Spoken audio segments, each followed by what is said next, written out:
Upholding human dignity. Upholding human dignity is at the center of the value system that we associate with social peace. Human dignity is defined as the fundamental innate for a human being, a principle that is now universally accepted but has not taken root in the actual practices of many governments, communities, and other non-state actors. The principle of human dignity is enshrined in the teaching of major faiths, for instance, in Christianity. This would be rooted in the belief that God created human being in His image. It is likewise a commandment of Jesus that we love our neighbor, even one's enemies. A landmark papal encyclical, Pacem in Terris, has also declared that would be built if citizens apply themselves seriously to respecting the rights of others and discharging their own duties. Pope John 23, 1963, in Islam, it is believed that all human beings have the right to life, conception, and after birth, a right to full opportunities to lead a rewarding and satisfying life. Mahmoud Ebedin, Such and Mark Ling, 2001. Human dignity and peace education.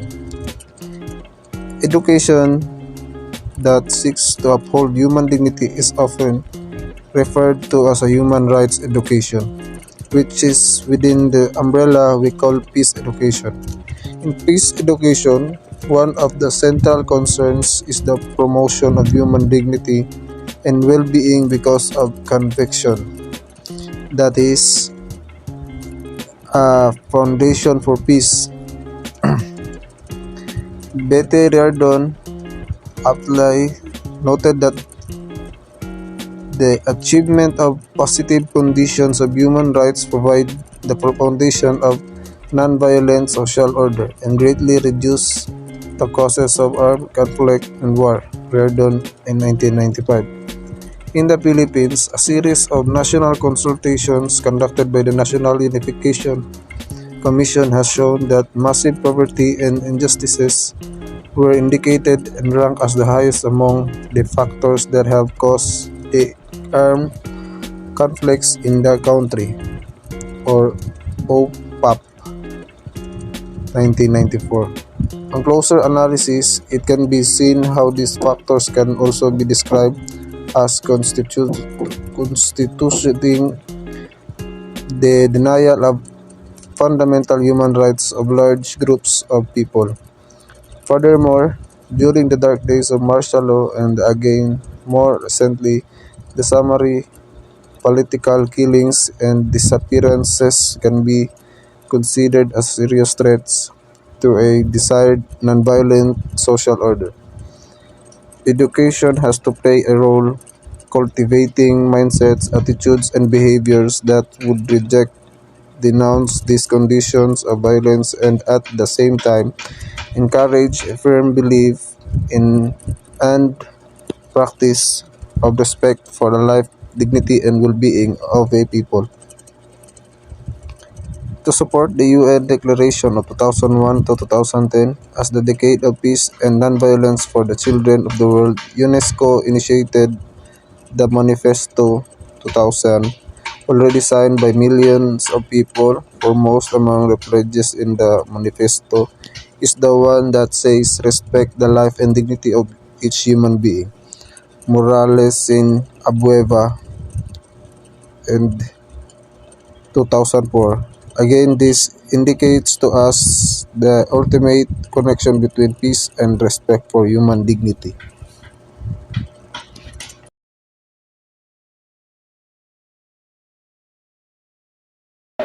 So we have a universal declaration. So we have almost 30 articles of universal declaration. So first we have the article 1, right to equality. Next, article 2, freedom from discrimination.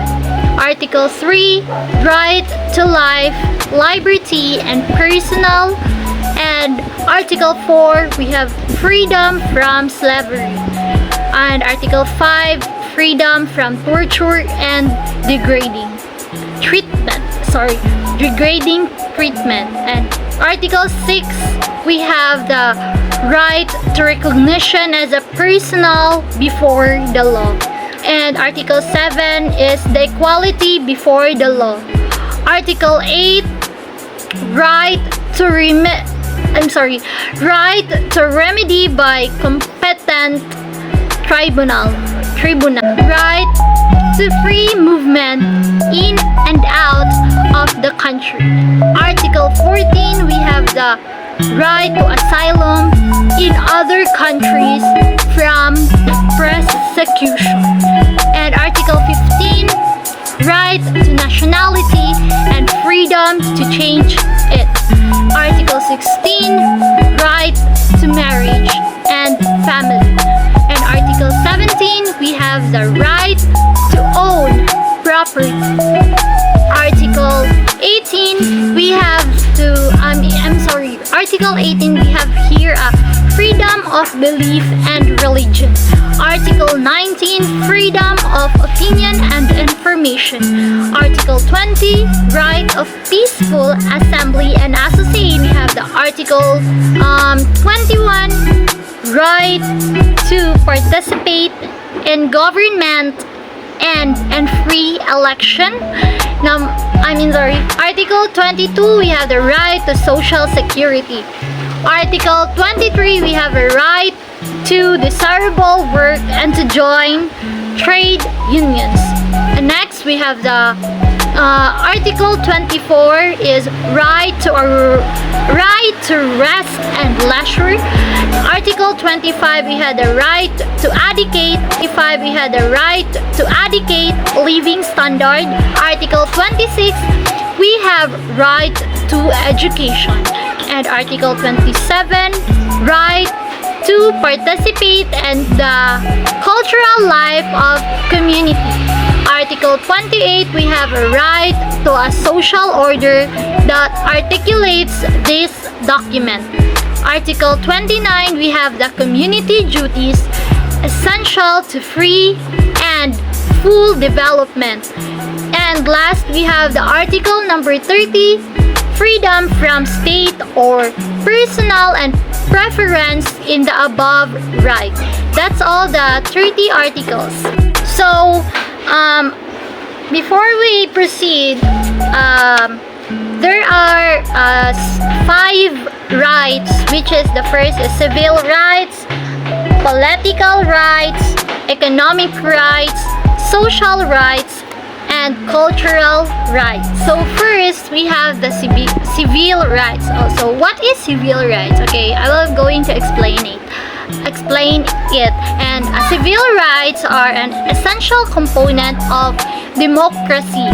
They're guarantees of equal social opportunities and protection under the law, regardless of race, religion, or other characteristics. Example are the rights to security of person. It noted that the obligation to protect, respect, and ensure the right to life covers many other issues, including modern technologies such as the use of drones in armed conflict.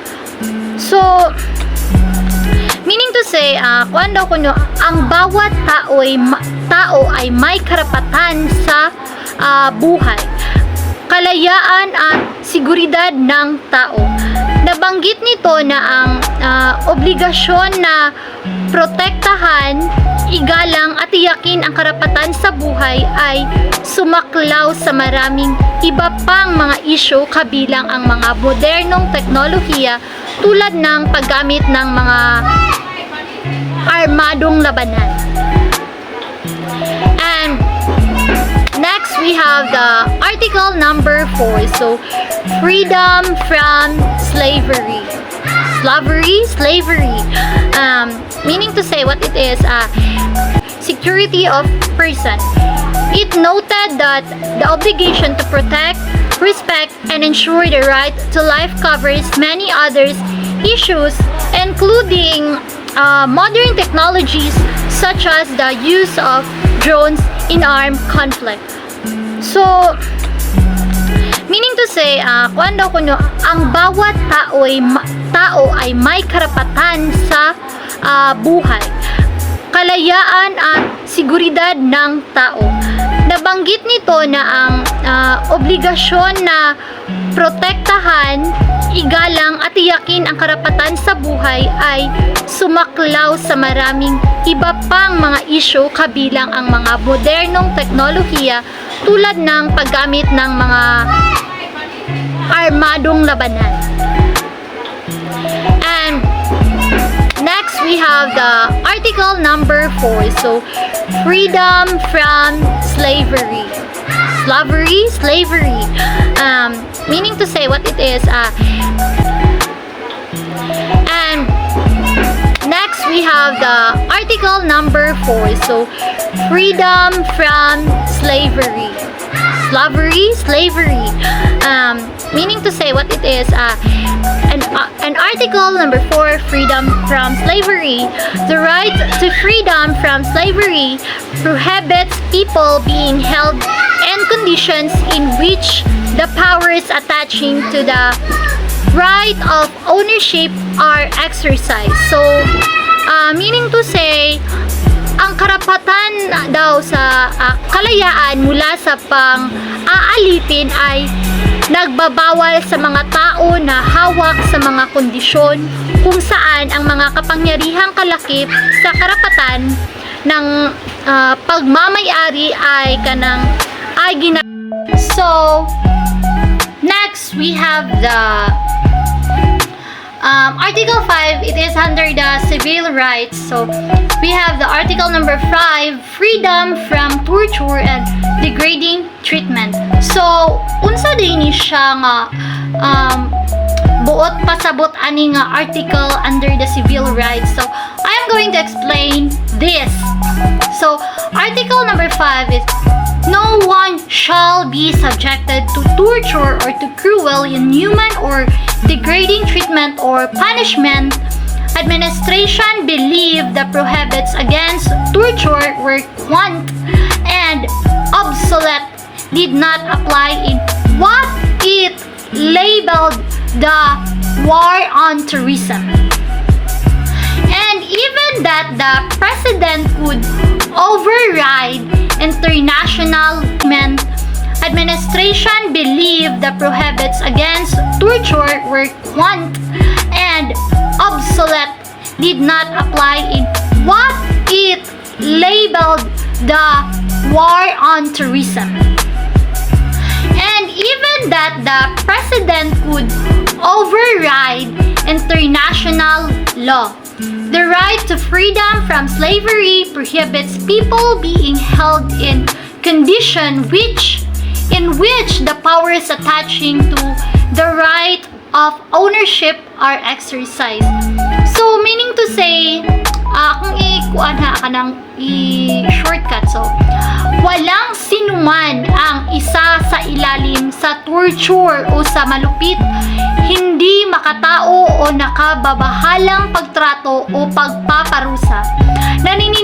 Naniniwala ang administrasyon na ang mga pagbabawal laban sa torture ay kakaiba at hindi na ginagamit. Hindi naaangkop sa kung ano ang binansagan nitong digmaan laban sa terorismo. At kahit ang Pangulo ay maaaring i-override ang international na batas. So, moto siya ibuot pasabot sa Article 5.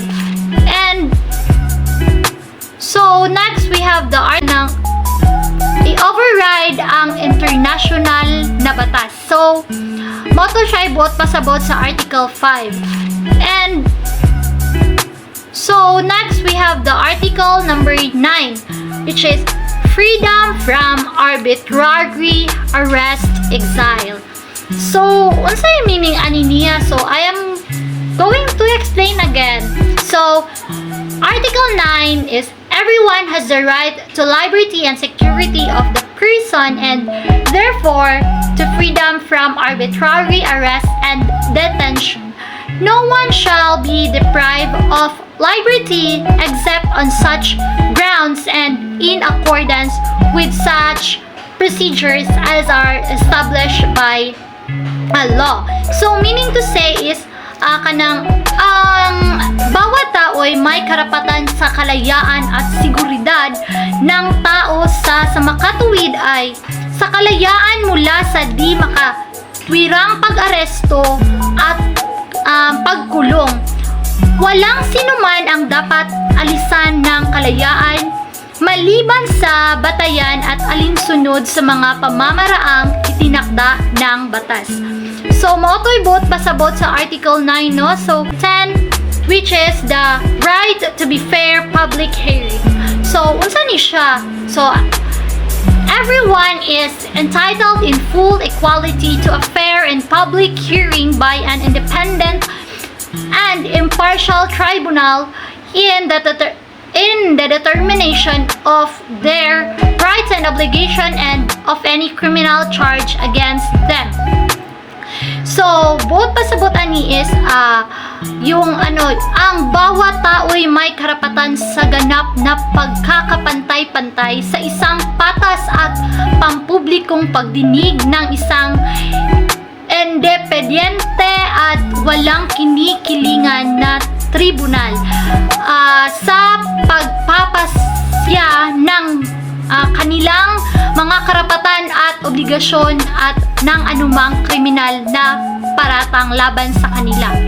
So, moto siya ibot pasabot sa article number 10, no? So, next mo proceed sa we are going to proceed to article 11 under the civil rights. So, rights to be fair sa kanila. So, moto siya ibot pasabot sa article number 10, no? So, next mo proceed sa we are going to proceed to article 11 under the civil rights. So, right to be fair considered innocent until proven guilty. So, unsay buot pasabot ani niya, unsay meaning ani niya nga para masabtan nato siya, diba? So, I'm going to explain again. So, of course, if you are blamed for a crime, you have the right to be thought as innocent until you are proven guilty according to the law in a fair and public trial where you have the basic things you need to be defend yourself.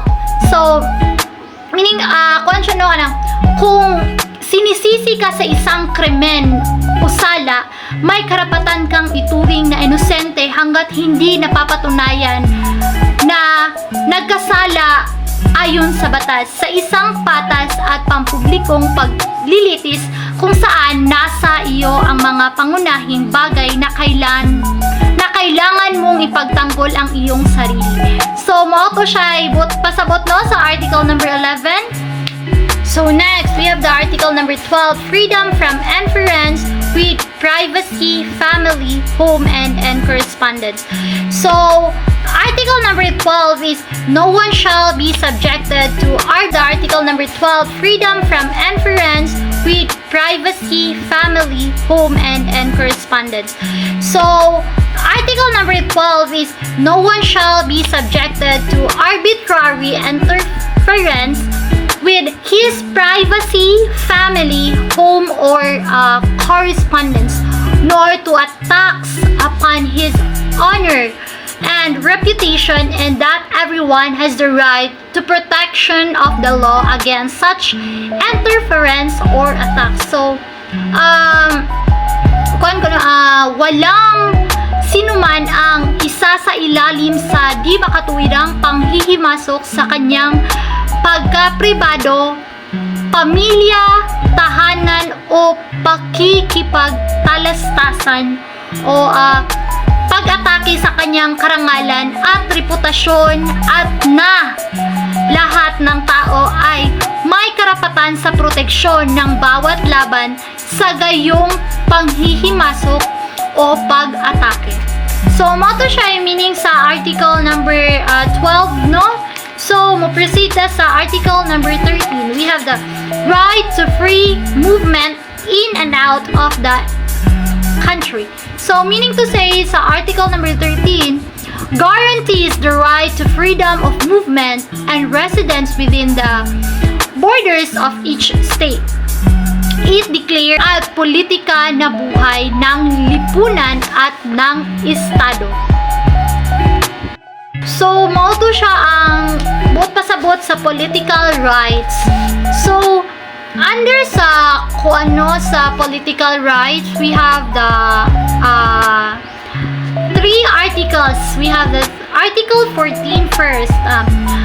Right to asylum in the other countries from persecution. So, meaning to say, everyone has the right to seek and to enjoy in other countries asylum from persecution. This right may not be invoked in the case of persecution genuinely arising from non-political crimes or from acts contrary to the purposes and principles of the United Nations. So, ang bawat tao ay ang bawat tao ay may karapatang maghanap at magtamasa sa ibang bansa ng pagpapakupkop laban sa pag-uusig. Ang karapatang ito ay hindi maaaring gamitin sa kaso ng mga pag-uusig na tunay na nagmumula sa mga krimeng hindi pampolitika o mula sa mga kilos na salungat sa mga layunin at prinsipyo ng United Nations. So, next we have moto siya bot pasabot sa Article 14 ha, don't forget. And next we have next we have the Article 31, and this is play and recreation. So, unsa ni siya? So, the right of the child to play, to recreational activities, and to participate the cultural and artistic life. Mao to siya buot pasabot atong Article 31. Mao to siya followed ni siya sa sa unang ni-report ani before ako. So, ang karapatan ng bata na maglaro sa mga aktibidad sa libangan at lumahok at kultural at masinig na buhay. So, next we have the Article number 32, protection from economic exploitation. So, right of the child protect against exploitation and harmful forms of rape. So, ito ay protektahan kaagad ang bata laban sa paliwanag at mapaminsalang uri ng trabaho. So, next, we have the Article number 33. Protection from non-psychotropic and psychotropic substances. So, protect of the child from illicit use of these substances and the utilization of the child in their production and distribution. So, meaning to say, proteksyon ng bata mula sa ipinagbabawal na paggamit ng mga sangkap na ito at ang paggamit ng bata sa kanilang produksyon at pamamahagi. Moto siya ang Article Article 33. From sexual exploitation. So, unsa ni siya kanang unsay pud pasabot ani? So, protection of the child from sexual exploitation, including prostitution and the use of children and pornographic materials. So, proteksyon ng mga bata or ng bata mula sa sexual na pagsasamantala kabilang ang prostitusyon at paggamit ng mga bata sa pornograpikong material. So, unsa nang pornograpikong? So, as a mature people na ng mga dagko na tao, pero kanang kablo na taon sa nang pornographic. So, next, proceed sa Article 35, which is protection from abduction, sale, and traffic. So state obligation to prevent the abduction, sale of or traffic in children. So obligasyon ng estado na pigilan ang pagbibenta ng produkto, pagdukot o trapiko sa mga bata. So next, we have Article 36, protection from other form of exploitation. And Article 37, protection from torture, capital punishment, deprivation of liberty. So, obligation of the state vis-a-vis children in detention. So, obligasyon ng estado vis-a-vis sa mga batang nakakulong. So, mao to siya pasabot sa Article 37. So, next, proceed ta sa Article 38, protection against armed conflicts. So, meaning to say, under 15 years are not to take a direct part in hostilities, no recruitment of children under 15. Or, wala pang ika-15 taong gulang ay hindi dapat direktang makibahagi sa mga labanan ng walang recruitment ng batang wala pang 15 taong gulang. So, moto siya ang Article 38. Next, proceed sa Article 39. We have the recovery and reintegration.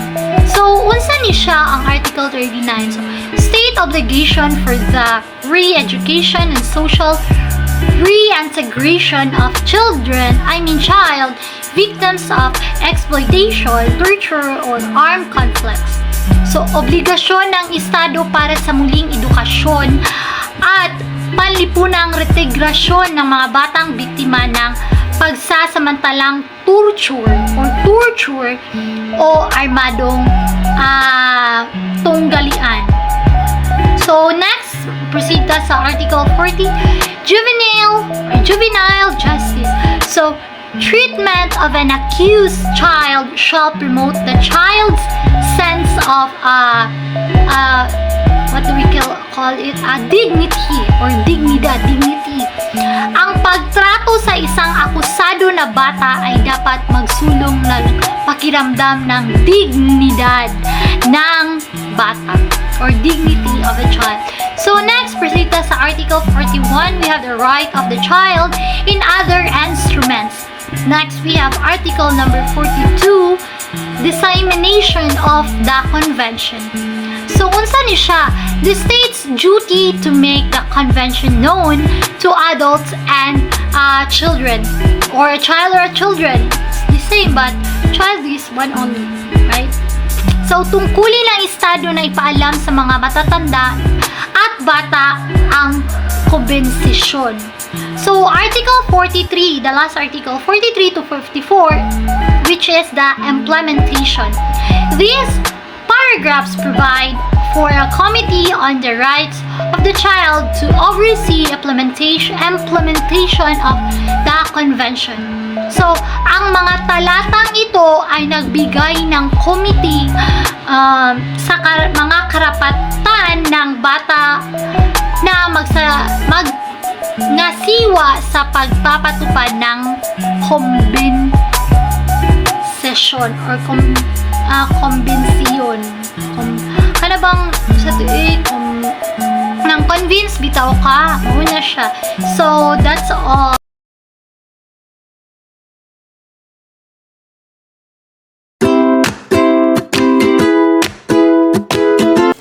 God bless everyone. This is Mary Christine J. Albon from Base Bay, major in Financial Management.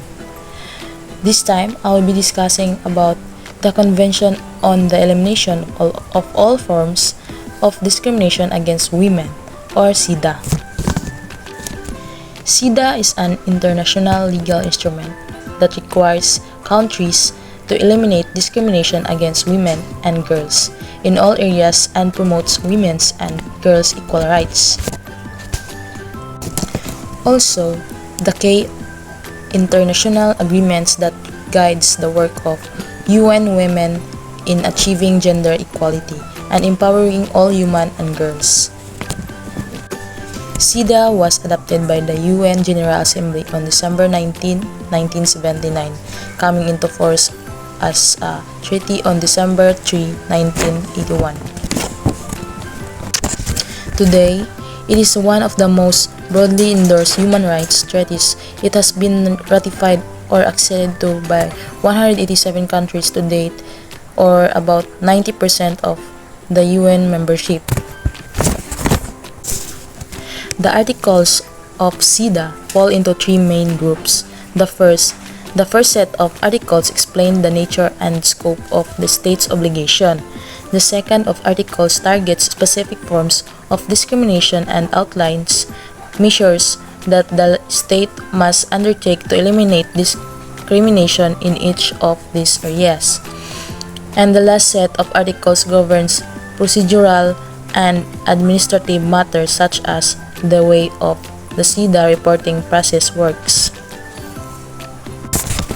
CEDA defines what constitutes discrimination against women and girls and set up an agenda for national action, including the 30 articles to end such as discrimination.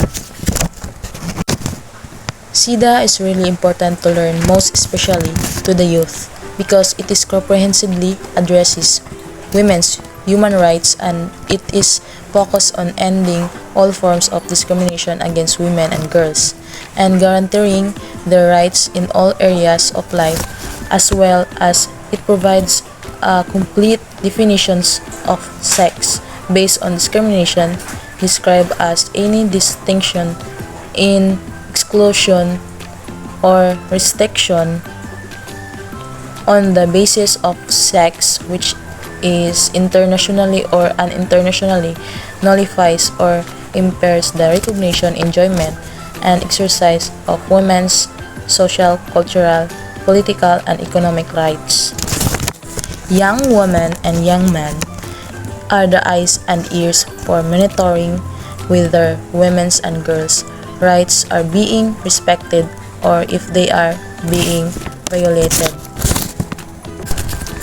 Youth can contribute to gender equality by learning about women's and girls' rights. So, this resource explains why CEDA is important to youth, describes CEDA impact in advancing gender equality and human rights for women and girls around the world, and summarizes the articles of CEDA including the specific forms of discrimination that must be ended and how CEDA is implemented and monitored to ensure the effective protection of women against discrimination.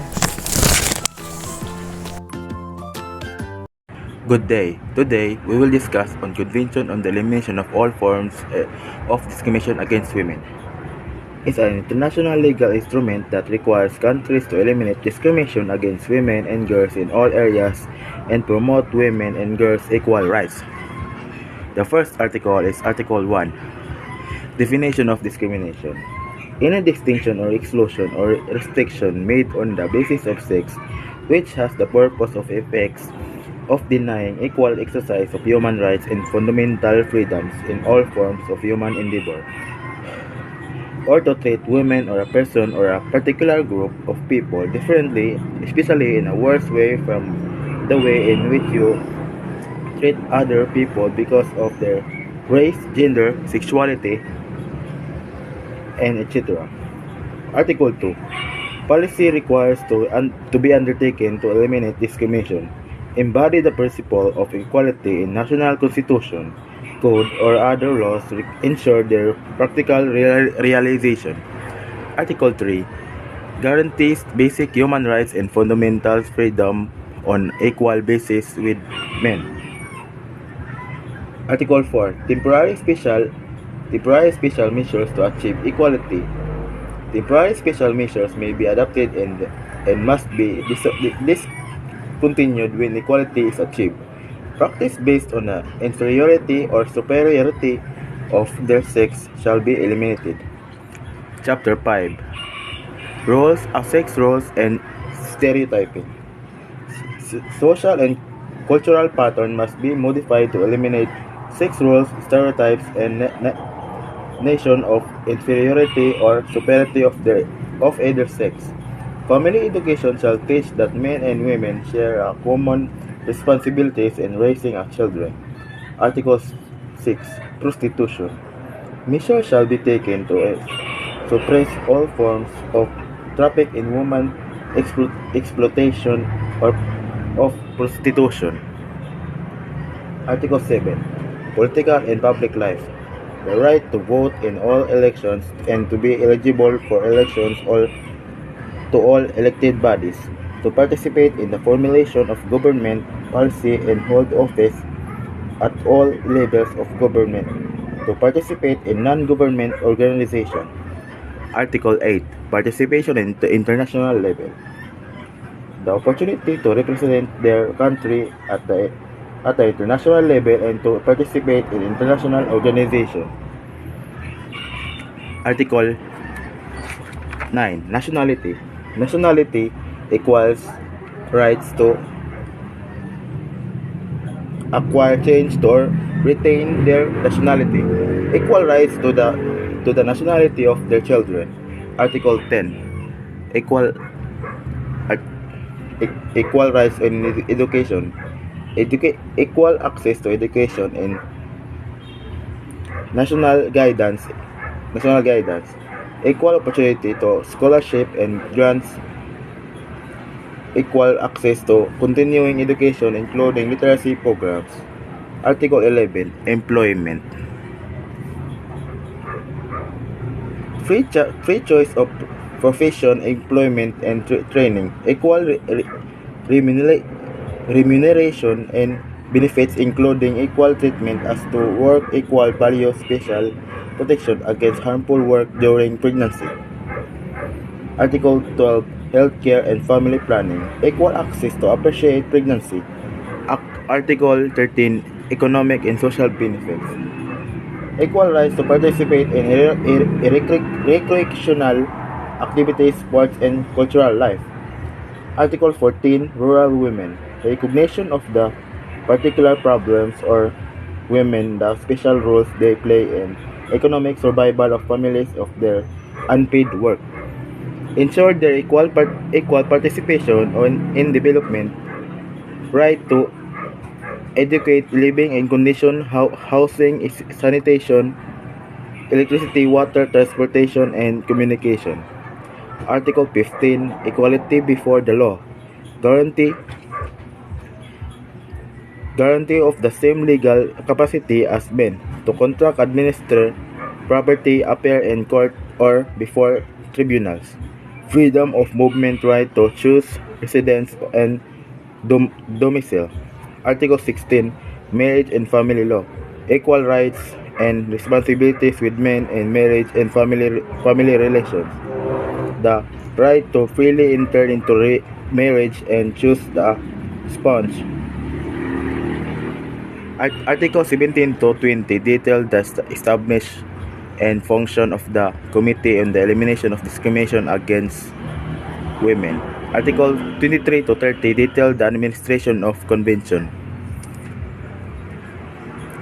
Rights and responsibilities. While we expect our rights to be respected, protected, and promoted, we should be willing to undertake the corresponding responsibility.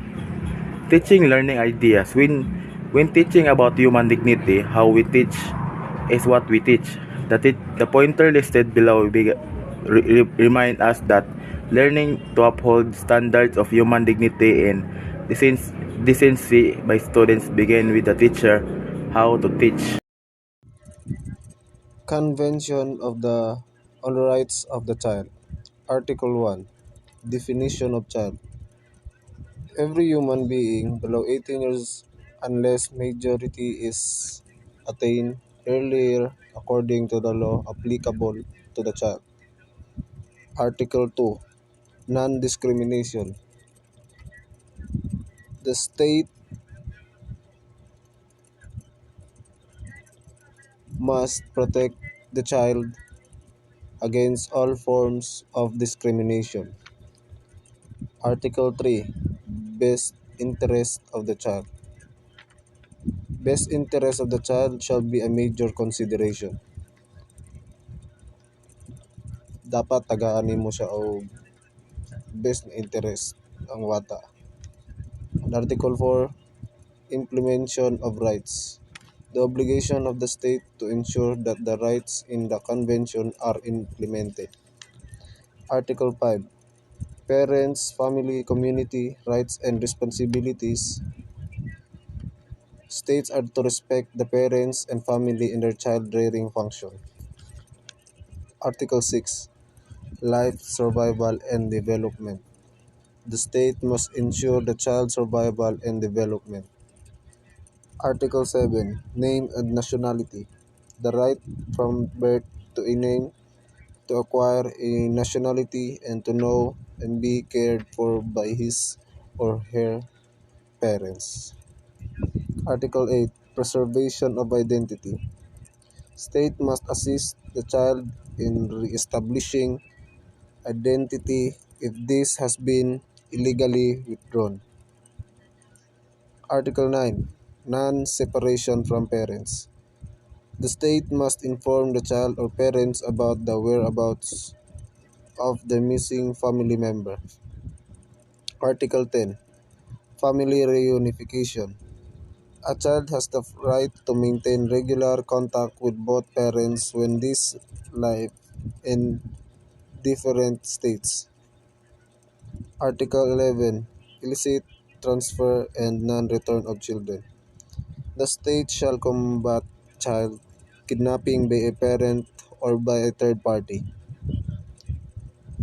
Article 12, Expression of opinion. The right of the child to express his or her opinion and to have this taken into consideration.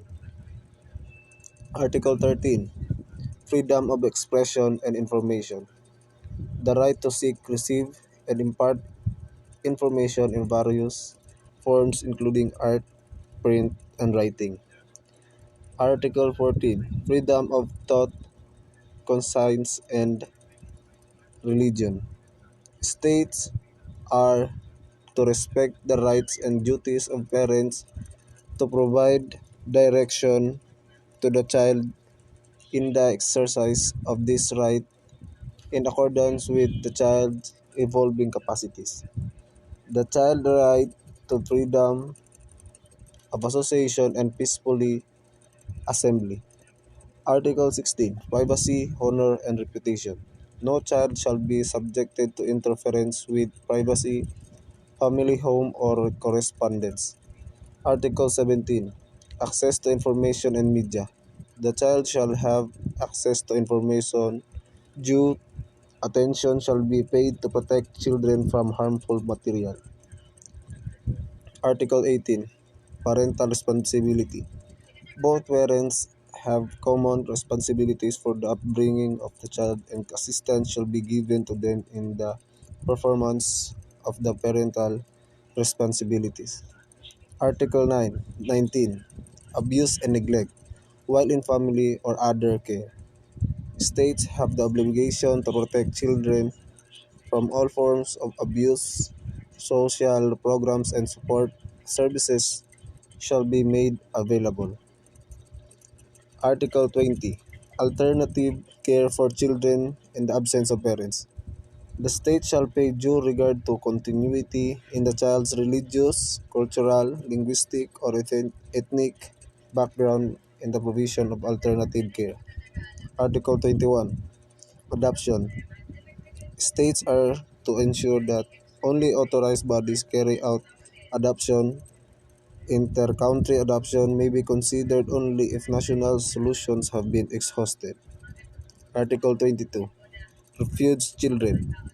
Refugee children. Special protection is to be given to refugee children. States shall cooperate with international agencies to this end and also to reunite children separated from their families. Article 23, Disabled children.